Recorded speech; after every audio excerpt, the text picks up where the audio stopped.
Hi hello నమస్తే, welcome to Abu fish and టింగ్. మనకైతే ఈ ప్లేస్లో రూప్చంద్ ఒకటి పడింది, కేజీ సుమారు ఉంటుంది. మీరు కూడా చూసేయండి డబ్బా గాలానికి. ఎందుకు పట్టిన పడితే తీసుకుపోతా. పిండికి కురకలు పడవు, ఎర్రగా పడతాయి. పిండి పెట్టివా ఇప్పుడు గాలానికి? కంపలో బొమ్మాకే, కంపలో బొమ్మాకే. బాబా బాబా పోయిందా? వచ్చిద్దంటవా? స్పీడ్ చేసి లాగు. కంపలో పోతే ఆడొచ్చిద్ది. గుర్ర అయిందా?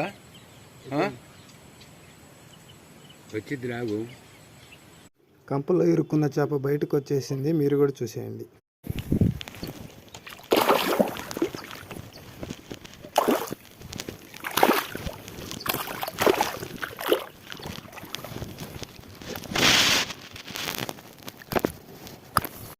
వీడియో నచ్చితే like and subscribe my channel.